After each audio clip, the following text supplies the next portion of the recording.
So I got most of what I could cut with them lobbing pliers. As you can see, I went ahead and I cleared all the way from right here, all the little trees. I'll come all the way up to about here.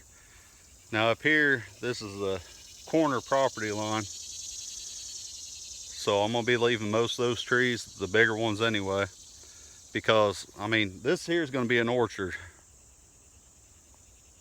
And we'll just keep expanding a little bit as we go, but this right here, this should let in enough sunlight for many hours. Will be enough for these plants. But we're also going to, like I said, we're going to have sheep and goats be coming through this to kind of mow down around the, you know, the apple trees and pears and whatever else we got growing here. Eventually, we probably won't let the cows through here at all, but that's the plan. So there is an old fence that goes all the way down through the property, and it is just covered. As you can see some of the wire here. There's an old post, corner post. Get over here. As you can see, we got a long ways to go down through all this. This is going to take a lot more time than on the other side of the property.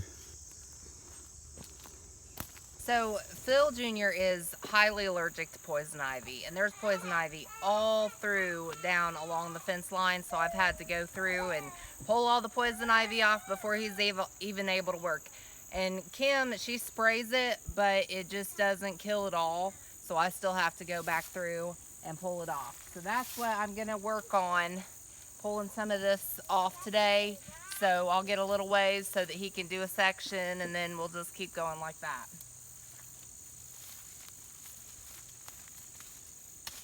And it's pretty dried up from where she sprayed it.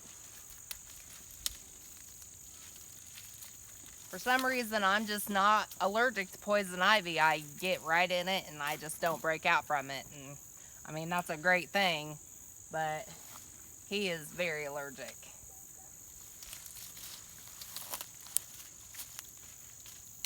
And it's really stuck on here, on these little clips.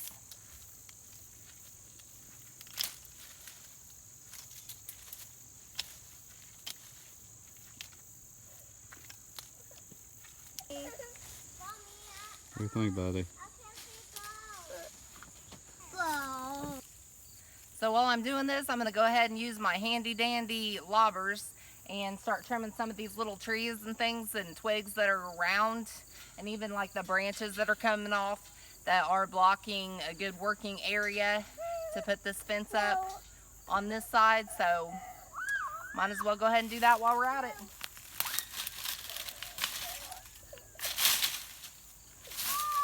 And there's still wire hanging up on these some of these posts, and we'll have to go ahead and pull these off here in a little bit and wrap it up to use it for something else.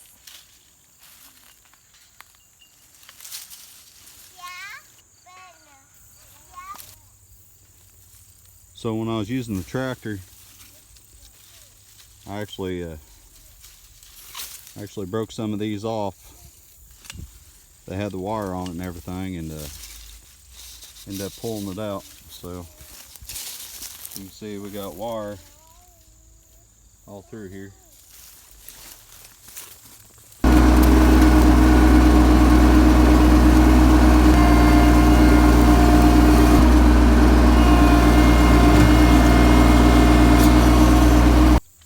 At least it's a nice cooler day today. Probably 80 instead of 95. A lot more comfortable to work in.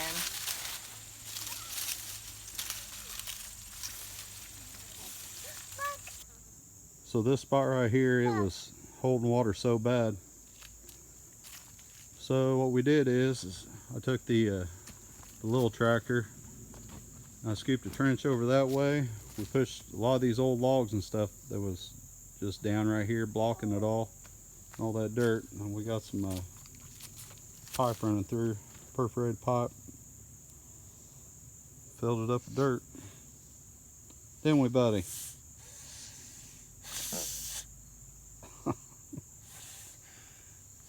You're silly. With fall being here and the leaves getting ready to fall, this is a perfect time to start your composting if you haven't already. You can also put your grass clippings, you can put your leftover foods, you can put anything organic, anything that was once alive you can throw in there. So I'm getting ready to use my pitchfork. I've already moved the cage. We're going to take all this compost that I've been saving up for the past few months and flip it over.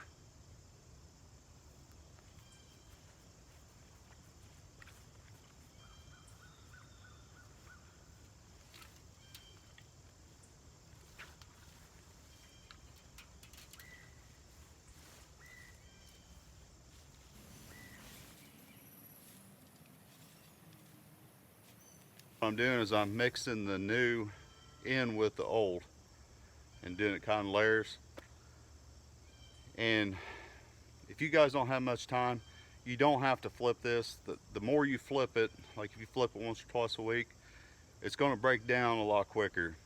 But if you're like me, you got a lot of other stuff to do, we ain't going to use this until after we get the harvest and everything completely done with the garden. Then all this will be getting thrown on top. And what that does is it builds up something to help hold water in your soil. It helps bring in worms and other things, microbes. So you really need it for your soil.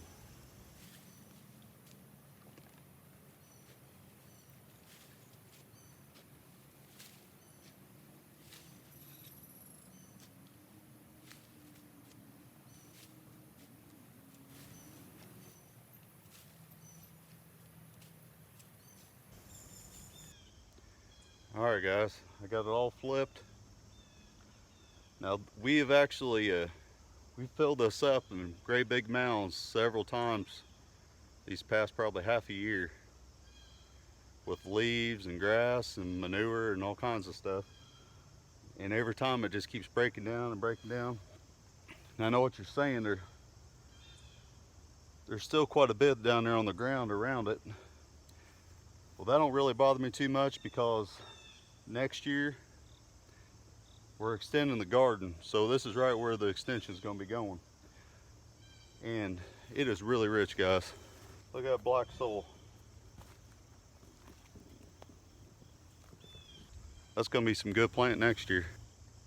Now what this stuff does is compost. You put it on your garden. Let's say you had a clay soil. This will enrich in the clay soil as well as other soil.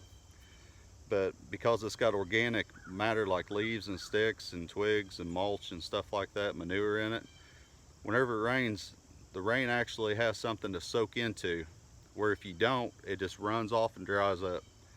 So you need the moisture content. It does that. It also brings microorganisms. It also brings in worms, which help produce poop and everything around your plants and everything, makes them shoot up. It brings a lot of life to your soil, and a live soil is a thriving soil. Now you can use about anything for your compost bins. People use pallets. They can use fencing like I did. This is actually old hog fencing from years ago when we used to have hogs when I was a kid. It was all beat up and rusted, so there really wasn't much use for anything else, but this works great. But if you're going to use a fence, you need about 13, 14 feet, I think is what it is. And it needs to be at least 3 by 3, 3 foot by 3 foot by 3 foot high. And the reason it has to be at least that is because the moisture and the heat, to build up heat and everything, it has to be at least that. And it'll cook even in the winter time. Now, if you guys want to know more about this, you guys can contact me. But you're better off to go to Billy Bond on Perma Pasture Farm. He specializes in this stuff. He knows his business. So check him out. It's time to clean that new horse trailer up so we can get a paint job.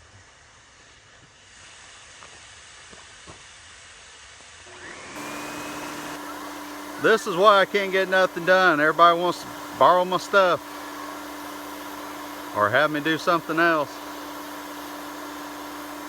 Love you, babe.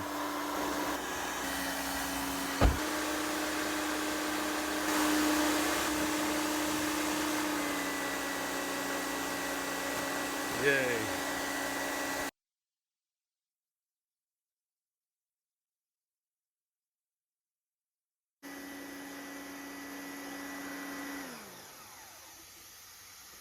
Whew, that was quick. We look forward to hearing from you. You can contact us by email at chamberlainff@gmail.com. Like us and subscribe to Facebook and YouTube at Chamberlain Family Farms.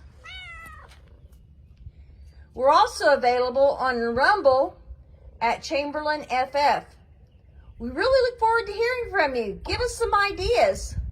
Bye.